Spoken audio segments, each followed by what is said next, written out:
What began as a routine arrest turned into one of the most terrifying hostage situations officers had ever faced. A desperate fugitive, a 1-year-old baby, and a pursuit that spiraled into pure chaos. No one expected how quickly things would fall apart, or how horrifying the ending would be. The man at the center of this nightmare was a 32-year-old parole violator named Trevor Gaines. His criminal record was long and violent. He had assaulted people during explosive rages, violated parole multiple times, and even held someone hostage in the past. Friends said he once swore he would die before going back to prison. That mindset created the perfect storm for what happened next.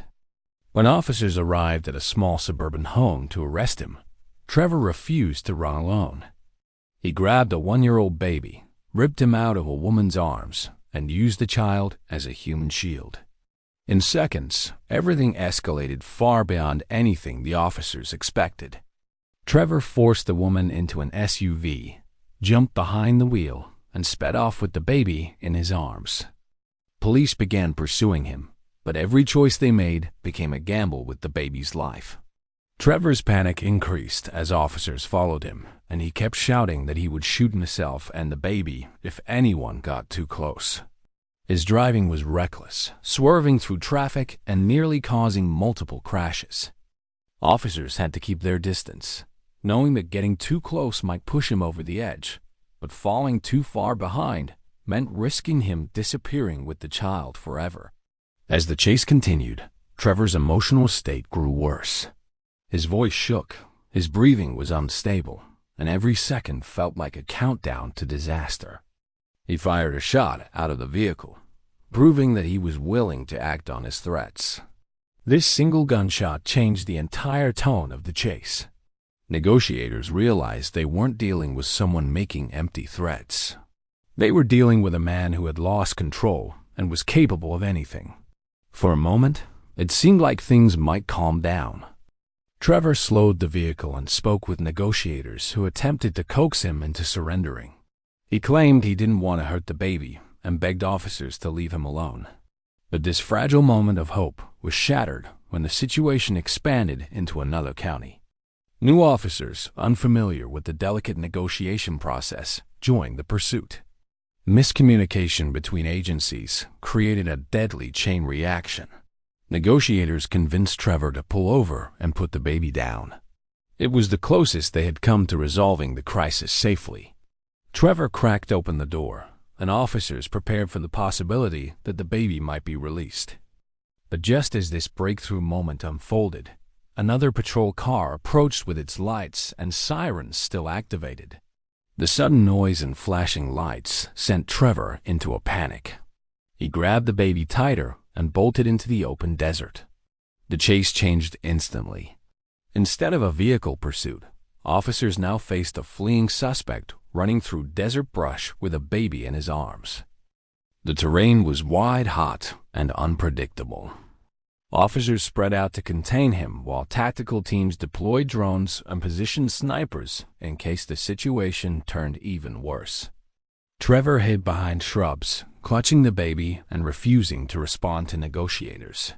The silence itself became terrifying. Officers feared that the longer the standoff lasted, the more unstable Trevor would become. They watched as he shifted positions and pointed his gun in different directions, creating an even more dangerous environment.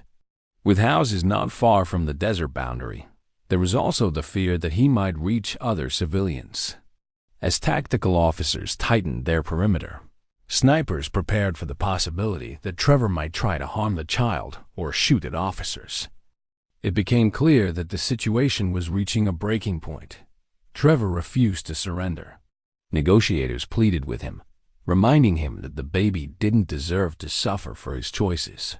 But he continued to hide behind the brush, unpredictable and silent. Finally, Trevor moved in a way that exposed him for a brief moment. It was only half a second, but for trained snipers, half a second can be enough. One sniper had been studying Trevor's movements carefully, waiting for a tiny window where the baby was not directly in the line of fire. That moment finally came when Trevor adjusted his stance, giving the sniper a fraction of a second to take the shot. The sniper fired. The sound echoed through the desert as Trevor collapsed backward. The baby fell beside him in the dirt. Tactical teams sprinted toward them, bracing for the worst. For a horrifying moment, the sniper believed he had accidentally shot the child. He felt sick, unable to breathe, fearing the unimaginable. But then they heard it. The baby cried. He was alive. He was unharmed. Trevor, however, could not be saved. The single shot ended the standoff. An internal investigation later confirmed that the sniper's decision was justified. His precision shot saved the child's life. But even with that conclusion, no one walked away from this incident feeling victorious. The emotional toll of witnessing a baby used as a shield, combined with the pressure of making split-second life or death choices, left deep scars on everyone involved. Some rescues don't end with celebrations. Some rescues end with relief, exhaustion, and memories that stay forever. This was one of them.